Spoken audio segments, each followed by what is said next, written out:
Welcome back, everyone. We're diving into some fascinating territory today. We're going to explore Freud's concept of the superego. Oh, the superego. Yeah, and it's not just some abstract psychological theory. No, no. It has a lot to do with how we experience things like guilt and self-criticism, and even those nagging feelings of should that we all deal with. Absolutely. It's amazing how relevant Freud's ideas still are, even though his work is, what, over a century old now? Right. It's like he tapped into something fundamental about human nature. I think so. To really grasp this superego thing, we need to start with Freud's basic model of the psyche. Okay, the id, ego, and superego, right? Exactly. So the id is that primal part of us, all about those raw desires and impulses. The I want it now part of us. Exactly. Like that little devil on your shoulder, whispering temptations. Uh-huh.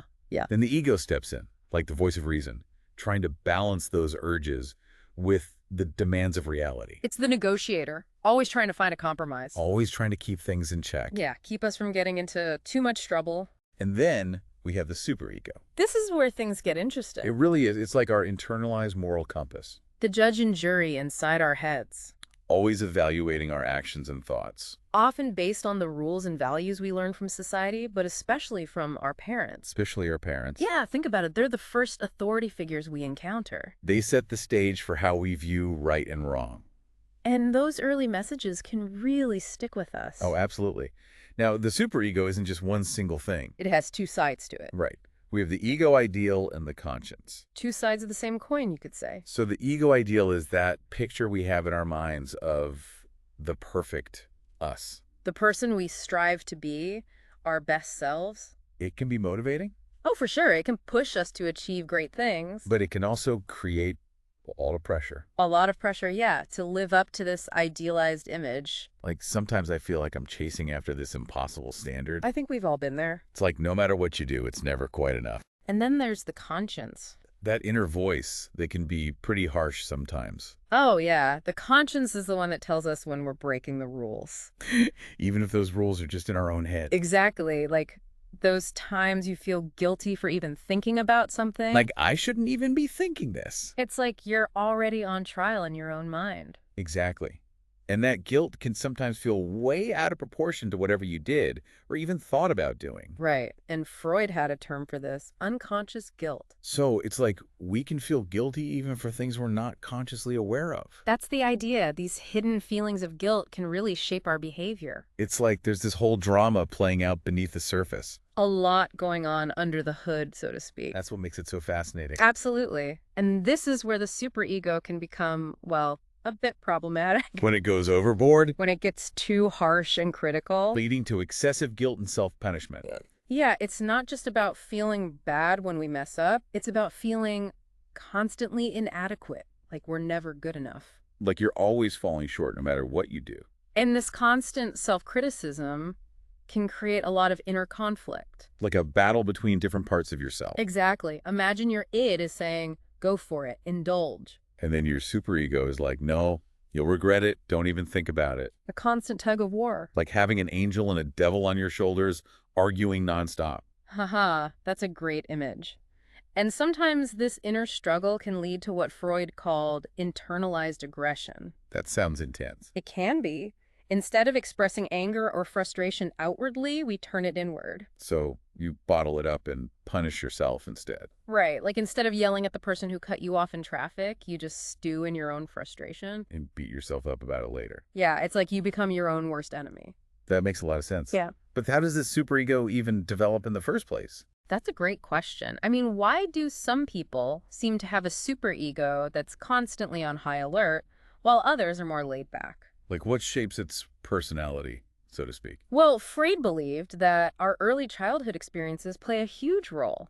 Our childhoods. Yeah, think about it. How our parents or caregivers disciplined us, the values they instilled, the emotional climate of our childhood. It all leaves a mark. It all contributes to shaping that inner voice. So if you grow up with really strict parents, always quick to punish, Your superego might internalize that harshness, become equally unforgiving. like you must follow the rules, no exceptions. Exactly. And it's not about blaming parents or anything. Mhm. It's about understanding how those early relationships mold our inner world. It's like those early experiences become the blueprint for how we judge ourselves. Yeah, that's a good way to put it. Now, Freud had some pretty controversial ideas about this, especially when it comes to the Oedipal complex. Ah, yes, the Oedipal complex. Very Freudian. It's one of those concepts that people either love or hate. But it basically boils down to those intense feelings children can have towards their parents, right? Right, and how navigating those feelings can influence the development of the superego. Like, if those early conflicts aren't resolved, it can make the superego even more strict and punishing. That's what Freud theorized. It's amazing to think about. It really is how these unconscious dynamics from our childhood can play out in our adult lives. So even though we might not be aware of it, those early experiences can have a lasting impact. A profound impact, I'd say. It really highlights the complexity of the human psyche. This is already making so much sense. Now let's shift gears a bit and talk about what happens when the superego gets a little too bossy. All right, let's explore the dark side. The downsides of having a superego that's always on overdrive. This is where we start to see the link between a harsh superego and some real mental health challenges. Okay, this is where things get really interesting. Let's dive in. Let's do it. Okay, so we've been talking about how the superego can be this, like, inner critic, right? Always making us feel guilty and not good enough. Yeah, kind of a downer. Right. But it's not all bad news. The superego has a positive side, too. Oh, really? So it's not just about making us feel bad all the time. No, not at all. I mean, think about it. The superego is also what helps us develop empathy. Empathy. Yeah, and a sense of responsibility towards others. It's what keeps us from always acting on our selfish impulses, you know? Oh, so it's like having a built-in morality system. Exactly. It guides us to, make ethical choices. To be good people. Yeah, to be good people, to consider the well-being of others. Because, I mean, without a superego, I guess we'd all just be running around doing whatever we want. Right, without any regard for the consequences. It'd be chaos. Exactly. So, in a way, the superego helps us live together in a society. It's like the glue that holds everything together. In a sense, yeah. Right. And don't forget about the ego ideal. Oh, right. The ego ideal. That's the Okay. part of the superego that's all about, like, our best self. Exactly. The person we aspire to be. Our ideal version. Yeah.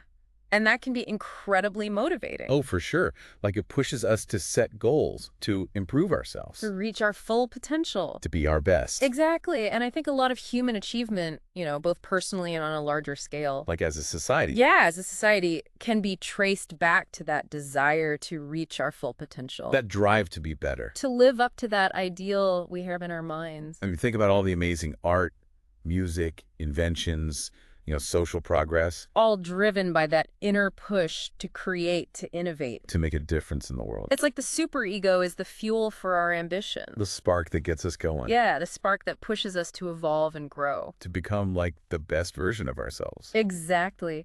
Now, this makes me think about those people who are, like, super organized, Oh yeah, like everything has its place. Everything has its place. They have a system for everything.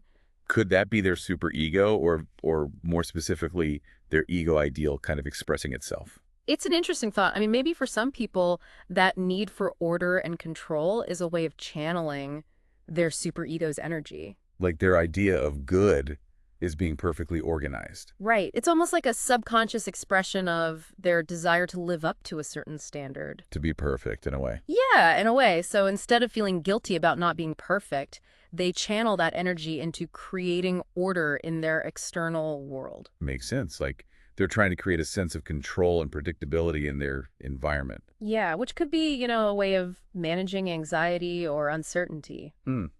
That's fascinating. It really is. It makes me wonder if, other personality traits or even career choices could be linked back to the superego in some way. Like maybe people who are drawn to certain professions, like, I don't know, accounting or law enforcement. Yeah, or even surgery, professions that require a lot of precision and attention to detail.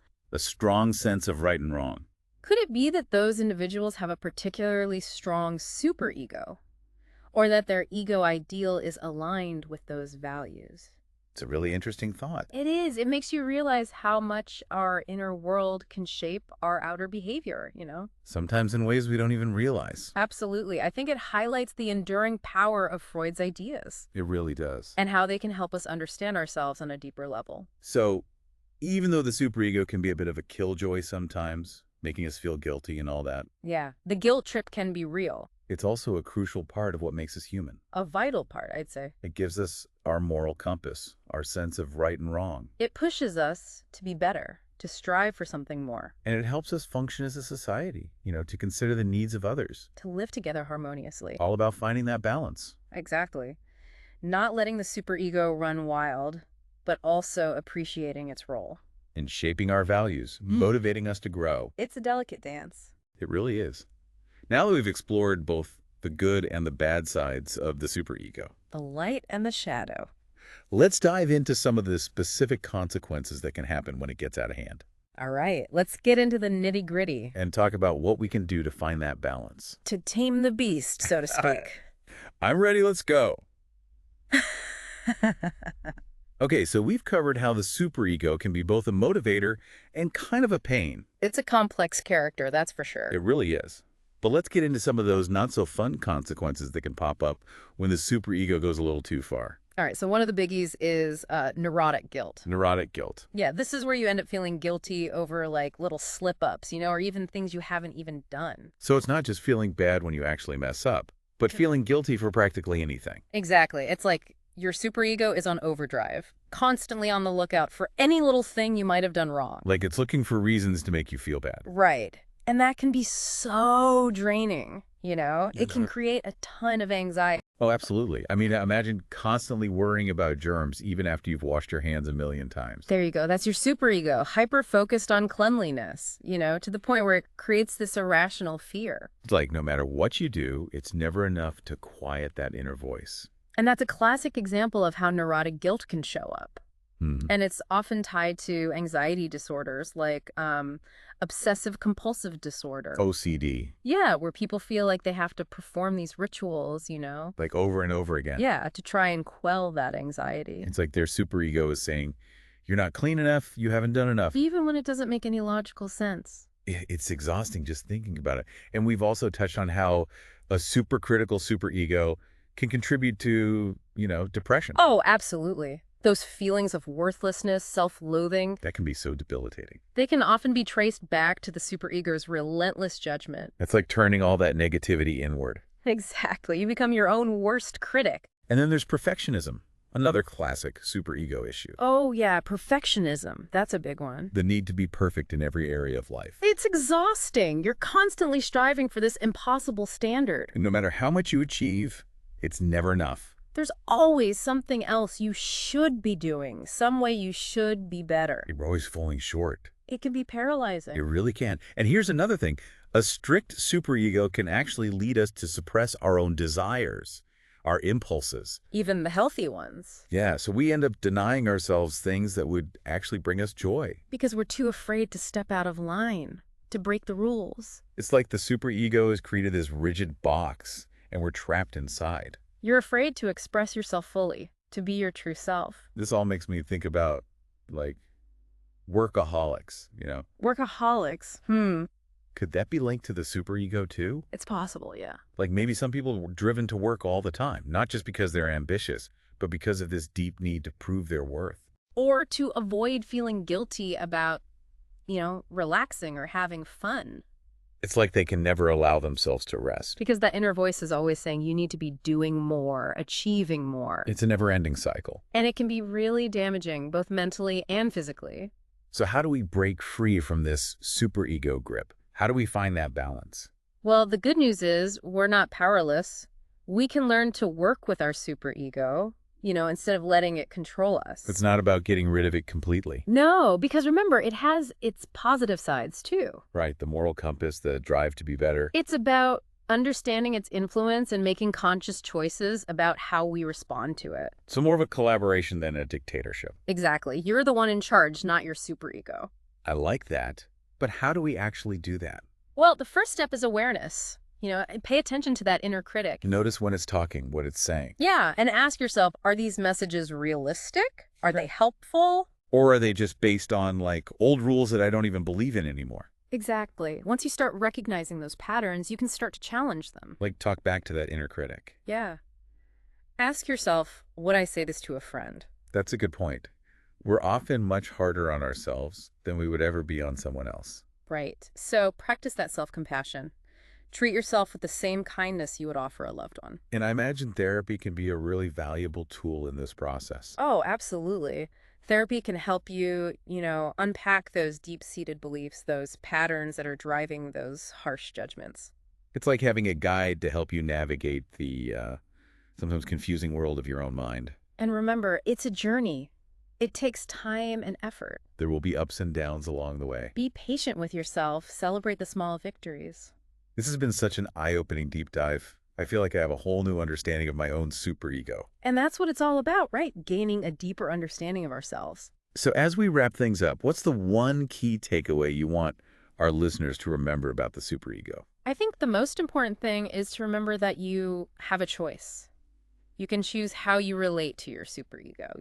You don't have to let it rule your life. You have the power to take back control. Exactly. It's about finding that balance where the superego can be a guide, but not a dictator. That's a great way to put it. It's about working together, finding a healthy partnership. And when you do that, you open up the possibility of living a more authentic, more fulfilling life. That's a beautiful message. Well, thank you so much for joining us on this deep dive into the world of the superego. It's been a pleasure. Always happy to dive deep. We hope this has given you some things to think about, maybe even inspired you to be a little kinder to yourselves. Absolutely. Remember, you have the power to shape your own inner world. That's a great note to end on. Until next time, keep exploring.